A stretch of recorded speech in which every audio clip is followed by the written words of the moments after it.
Om Swastiastu. Selamat datang saya ucapkan di video ini, di mana video ini akan membahas mengenai mind map yang telah saya buat sebelumnya yang bertopik mengenai kewirausahaan. Namun sebelum itu, izinkan saya memperkenalkan diri terlebih dahulu.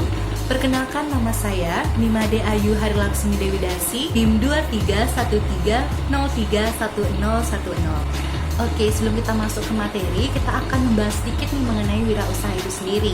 Pasti sebelumnya kita sering sekali melihat kan masyarakat di sekitar kita yang membuka suatu bisnis atau usaha, baik itu toko, warung, atau perusahaan dalam skala besar. Dan mereka itulah yang bisa kita sebut sebagai wirausaha. Namun, sebenarnya apa sih wirausaha itu dan apa definisinya? Ayo kita masuk ke materi bagian 1. Oke, secara etimologi, wirausaha berasal dari dua kata, yaitu wira dan juga usaha. Kata wira bisa kita artikan sebagai pejuang, pahlawan, manusia unggul, teladan, berbudi luhur, serta berwatak agung.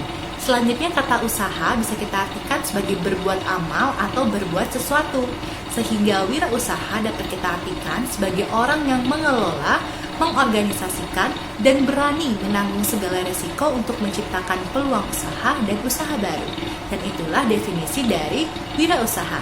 Sekarang kita lanjut ke materi kedua mengenai teori serta pendekatan tentang kewirausahaan.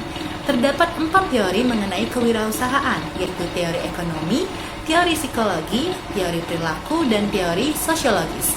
Teori ekonomi menyatakan bahwa peluang ekonomi akan mempengaruhi peningkatan dan munculnya wirausaha, di mana wirausahawan akan muncul jika peluang ekonomi ada. Dan sekarang kita masuk ke teori yang kedua, yaitu teori psikologi. Menurut McClellan, teori psikologi membahas tentang kesuksesan seorang wirausahawan tidak tergantung pada kondisi dari lingkungannya, tetapi dari kepribadiannya. Oleh karena itu, kepribadian seorang wirausahawan itu merupakan salah satu kunci dari kesuksesannya. Apabila seorang wirausahawan memiliki kepribadian yang ulet, rajin, mandiri, bertanggung jawab, tentunya dia bisa mencapai kesuksesan dari usahanya. Sebaliknya, apabila seorang wirausahawan memiliki kepribadian yang malas, tidak bertanggung jawab, tidak mandiri, tentunya dia akan sulit untuk mencapai kesuksesan usahanya itu sendiri. Dan selanjutnya, teori yang ketiga adalah teori perilaku. Teori perilaku menyatakan bahwa kerja yang berlandaskan pada konsep dan teori akan menghasilkan perilaku seorang pengusaha. Dan teori yang terakhir adalah teori sosiologis.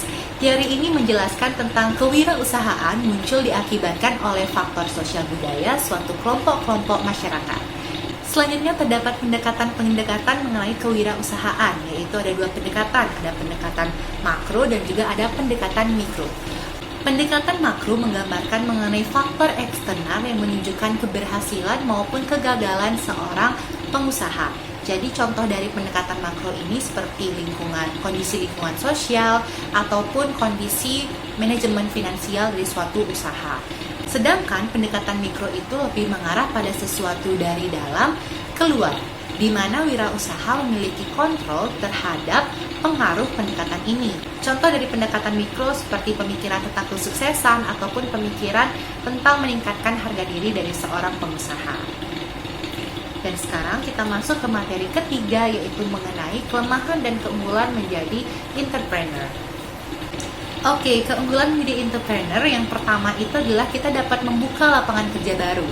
Yang kedua, tentunya kita bisa mendapatkan pendapatan pribadi atau pendapatan sendiri. Yang ketiga adalah kita bisa menambah ilmu dan wawasan yang kita miliki. Dan yang keempat adalah kita bisa menambah relasi ataupun networking menjadi lebih luas. Dan untuk kelemahannya sendiri, yaitu yang pertama ada tanggung jawab dan resiko yang berat. Yang kedua adalah adanya beban pikiran.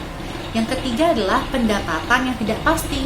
Dan yang keempat adalah waktu kerja yang panjang. Materi yang terakhir atau materi yang keempat adalah karakteristik wirausaha kimia. Adapun karakteristik wirausaha kimia, yang pertama adalah memiliki visi dan tujuan yang jelas. Yang kedua adalah siap menanggung resiko, waktu dan juga uang. Yang ketiga adalah bertanggung jawab. Yang keempat adalah suka mencari peluang. Yang kelima adalah mandiri. Yang keenam adalah memiliki jiwa kepemimpinan. Yang ketujuh adalah selalu perspektif. Dan yang kedelapan adalah memiliki etos kerja. Dan sekian penjelasan video mind map dari saya. Saya memohon maaf apabila ada kesalahan kata maupun perbuatan yang saya lakukan. Saya tutup dengan Parama Santi. Om Santi Santi Santi Om. Terima kasih.